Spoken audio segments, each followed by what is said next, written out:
उम्मीद पे दुनिया कायम है। तो फिर दूसरे नेताओं ने क्या क्या नहीं किया, एक नया लड़का आपके बीच आया है, आखिरी बार आप उम्मीद कीजिए। आपका भरोसा नहीं लगा है, सब तो धोखा दे रहे हैं। आप उम्मीद रखिए, बिल्कुल बिल्कुल। जब हमको मालूम है कि हम मर जाएंगे लेकिन फिर भी जीना नहीं छोड़ते हैं, तो एक बार उम्मीद कीजिए, आपकी उम्मीदों पर हम लोग खरा उतरेंगे। नहीं, अब करना होगा, उम्मीद पे दुनिया कायम है।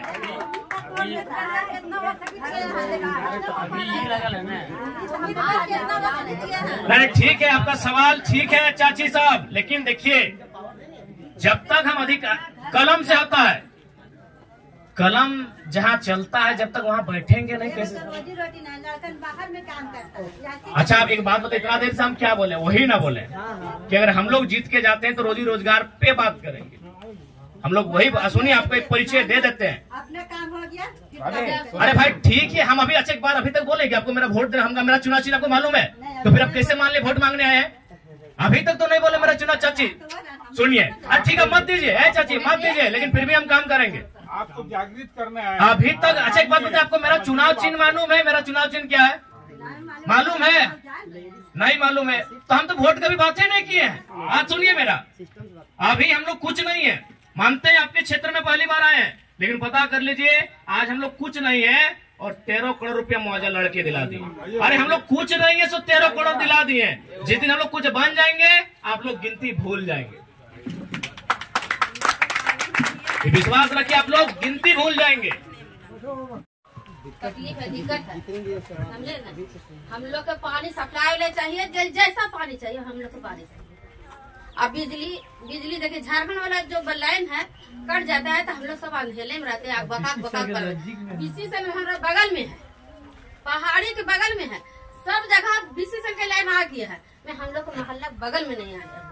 देखिए बीसीसीएल का नियम हम लोग भी पढ़े हैं, तमाम जो भी छोड़ना अच्छा बोल उसका नियम होता है, कहीं 5 किलोमीटर होता है, कहीं 10 होता है, कहीं 12 होता है। उस रेडियस में उसको फ्री में बिजली पानी की व्यवस्था करना, सड़क करना, उसका व्यवस्था करना होता है।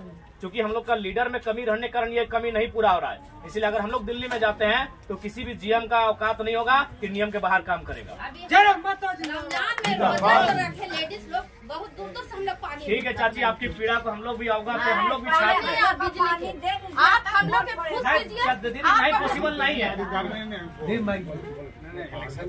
दीदी। दादी हमारा अधिकार क्षेत्र में नहीं है कि आपको पानी दे। हाँ दादी पानी दे सकते हैं, लेकिन लोटा में दबो और हमारा अपन कुआं से इनके दबो। कैसे दबो? जैसे भी देना है, आप हम लोग को पानी देना। नहीं हमारे कहने का मतलब है कि हमारा जो कुआं हो ना, हाँ तो अभी उठा दे सकल, बाकी देखा चीज समझा। जब तक जगह में नहीं तो क्यों पानी नहीं दे सकल, कोई नहीं दे सकल। हर देखिए हर नेता सही, आपकी दर्द आपकी पीड़ा मानते हैं कि गलत। एक सवाल, एक छोटा सा मेरा बात सुनिए लास्ट। जब हमारा जन्म हुआ था और हमारे जन्म होने के बाद जितने लोग खुशी मना रहे थे, नाच गान उमंग में थे, उन सबको मालूम है कि एक दिन हम मरेंगे। आप भी किसी की माँ है, किसी की बेटी है, हम भी हैं। जब मेरी माँ ने मुझे जन्म दिया और जो लोग उस अवसर पे खुशियां मना रहे थे, चाहे जिनकी माँ ने जिनको जन्म दिया, यानी कुल मिलाकर अगर हमारा जन्म हुआ है तो सबको मालूम है हमको मरना है, तो क्या डर से हम जीना छोड़ देंगे? ये विश्वास के कारण बने हैं। तो आप एक काम कीजिए, आप 5% बहुत है, ज्यादा से ज्यादा 10% अपनी संपत्ति को रखिए, बाकी जनता के बीच दान कीजिए। हम मानेंगे आप जनप्रतिनिधि हैं।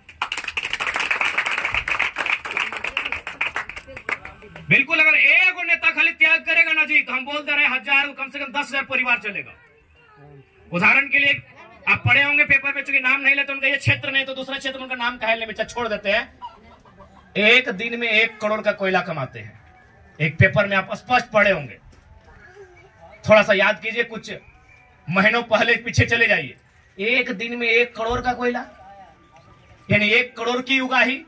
एक नौजवान एक दिन में 1000 रुपए पाना चाहता है कि 1000 रुपया मिल जाए तो बूढ़ी अब्बू अम्मी मम्मी पापा के साथ चल जाएगा काम, पत्नी 2 छोटा बच्चा, काम चल जाएगा अगर 1000 रुपया दिन में मिलेगा तो उस 1000 रुपए से अगर हम 1 करोड़ को भाग देते हैं तो 10,000 निकलता है रिजल्ट, यानी 10,000 नौजवान का रोजगार एक बंदा दबा के बैठा है। तो सोचिए इतना सांसद विधायक मंत्री लोग क्या करके बैठा है। इसीलिए एक नई राजनीति की विचार को लेकर आए हैं। इस तस्वीर जो धुंधली पड़ी है उसे बदलने के लिए एक चुनौती पेश किए हैं। यदि आपका आशीर्वाद मिला तो हम लोग वचन देते हैं उस तस्वीर को बदलेंगे। आज हम स्पष्ट कहेंगे कि माननीय सीपी चौधरी जी, माननीय मथुरा प्रसाद महतो जी अगर जीतते हैं तो क्या होगा नहीं होगा वो तो बाद में होगा, लेकिन पहला काम ये जरूर होगा कि जीटी रोड में जमीन कहाँ ठीक ठाक मिलेगा। उस जमीन को खरीदना है, उस पे कॉलेज बनाना है या फिर मॉल अपार्टमेंट बनाना है या कोई पार्क बनाना है और उसकी चाबी अपने किसी एक बेटे को दे देना है।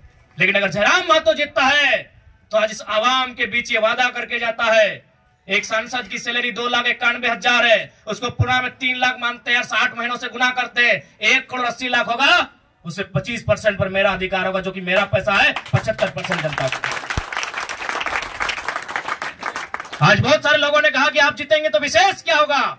हम बार बार 1000 बार बोले कि अगर जयराम महतो जीतता है तो गांव का एक साधारण सा लड़का सांसद बनने का ख्वाब पालेगा। आज मुखिया बनना आसान नहीं है, ऐसे में अगर हम जीत के आते हैं तो हम हैं कौन भाई। 2 साल पहले एक साधारण सा लड़का फुटबॉल क्रिकेट खेलने वाला अपने मोड़ से बस पर ऊपर हुड में बैठकर पीके रॉय कॉलेज जाकर अपनी कक्षाओं में बैठने वाला लड़का था।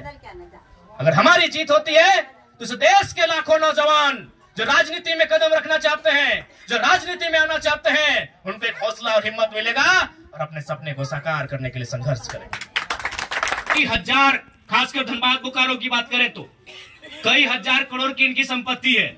उस कई हजार करोड़ में कई हजार परिवार तो जरूर पाले जाते, कई हजार परिवारों का तो भरण पोषण जरूर होता, कई हजार परिवारों का पेट तो जरूर भरता।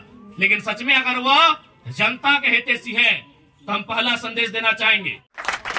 और रहे तो आप देख लीजिए, इसी राज्य में मेरा अंतिम शब्द ये रहेगा, इसी राज्य में 5 उपचुनाव हुए ना, 5 उपचुनाव हुए। डुमरी अभी शायद गांडे भी होगा, यानी 6 उपचुनाव होंगे। डुमरी उपचुनाव, बेरमो उपचुनाव, रामगढ़ उपचुनाव, मांडर उपचुनाव, मधुपुर उपचुनाव, पांचों के पांचों उपचुनाव में कौन विधायक बने आपको जानकारी है ना? नेता के परिवार के लोग। पांचों के पांचों उपचुनाव में नेता के परिवार के लोग जीत कर आए हैं। आज जयराम महतो केवल अपने टैलेंट, अपने प्रतिभा, अपने संघर्ष की बदौलत विधायक मटेरियल नहीं, इस राज्य के मटेरियल बन के आया है। ये आपको तय करना होगा। यदि नौजवान चाहते हैं परिवारवाद ना चले, यदि नौजवान चाहते हैं पूंजीवाद ना चले, यदि नौजवान चाहते हैं कि युवा अब केवल नायक नहीं विधायक हो, तो आज एक युवा आया है, इसको आपको ताकत देने की आवश्यकता है। अपने प्रतिभा के दम पर आया है, किसी की चाटुकारिता करके नहीं आया है, ना किसी का चप्पल जूता ढोक कर आया है, ना किसी का झंडा और नारा लगा के आया है। एक युवा, साधारण सा युवा, एक सरल सा युवा, गांव की पगडंडियों में कभी फुटबॉल खेला करता था, आज वह युवा आपके बीच एमपी प्रत्याशी के रूप में आया है। यदि सच में युवा चाहते हैं कि युवा विधायक बने तो एक युवा आया है, इसको जिताइएगा तब तो अगला का नंबर आएगा। अगर एक युवा हिम्मत किया है, अगर इसको मौका नहीं मिला तो अगले भी तो हिम्मत तोड़ देंगे ना। इसलिए सच में अगर चाहते हैं बदलाव हो, युवा राजनीति में आए, तो आज आपके बीच एक निडर, एक निर्भीक युवा आया है, जो जीएम रहे चाहे सीएम रहे, आंख मिला के सवाल करता है। कई अवसर पर हमने जीएम का भी रास्ते के बदला है और सीएम के भी रास्ते को बदला है। एक लड़का, एक अदना सा लड़का, यही सरायकेला में माननीय मुख्यमंत्री का कार्यक्रम था, हमको एसपी का फोन आया कि आपसे एक आग्रह है, एक एसपी के नाते नहीं, बड़ा भाई आपको छोटा भाई मान रहे, एक आग्रह है, आप अपना कार्यक्रम कैंसिल कर लीजिए, मुख्यमंत्री आने वाले हैं। हमने एक लाइन कहा, सर मुख्यमंत्री के कार्यक्रम में 2 घंटा का आगे या पीछे कर दीजिए, हमारा कार्यक्रम कैंसिल नहीं होगा। लास्ट में मुख्यमंत्री को कार्यक्रम कैंसिल करना पड़ा। तो एक वो लड़का है जो हालत खराब करके रखा है, तो समझ के देखिए, अगर ऐसे ऐसे लड़के चुनकर आएंगे, राजनीति में आएंगे, जरूर बदलाव होगा, जरूर कोयले पे बात होगा, जरूर विस्थापन पर बात होगा, जरूर पलायन पर बात होगा, जरूर यहाँ के नौजवानों के रोजगार पर बात होगा। लेकिन अवसर दीजिएगा तब तो। आज किसी को नहीं सूझा कि 27% कोयला देता है झारखंड, जिसमें धनबाद बोकारो अव्वल नंबर पे है और हेडक्वार्टर कलकत्ता है। बताइए इंसाफ कैसे मिलेगा? इसीलिए सारा जीएम आता है कलकत्ता से यहाँ। क्या उसको गजरा मुराई मालूम है कि जमीन का दर्द क्या है? क्या उसको मालूम है किस प्रकार आज हम लोग दर्द में है, पीड़ा में है, तकलीफ में है? क्योंकि कलकत्ता हेडक्वार्टर है, वहां आपका सामर्थ्य नहीं है कि आप फॉर्म भरेंगे और वहां से आप यहाँ कोल इंडिया में काम करने आएंगे। इसीलिए अगर दिल्ली में हमारी दस्तक होती है तो आपको ये वचन देते हैं, दिल्ली में आंख से आंख मिलाकर ये सवाल होगा कि कोयला अगर झारखंड देता है तो हेडक्वार्टर कलकत्ता नहीं, धनबाद या बोकारो होना चाहिए। बिजली बनता है झारखंड के डैम से, तेनुघाट, माथेन, पंचेत, कोणार्क, चांडील, बिजली बनेगा हमारे डैमों के पानी से। और हेडक्वार्टर अगर कलकत्ता होगा तो बताइए अंधेरे में कौन रहेगा? आज हम अंधेरे में हैं, कलकत्ता जगमग है। ये अन्याय हमारे साथ। इसीलिए आज हमें एक बोल्ड लीडर की आवश्यकता है जो दिल्ली में दहाड़ मारे। जब वो दिल्ली में डिस्कस करे तब भूकंप झारखंड में हो, ऐसे लीडर की हमें आवश्यकता है। ठीक है, चूंकि हम लोग का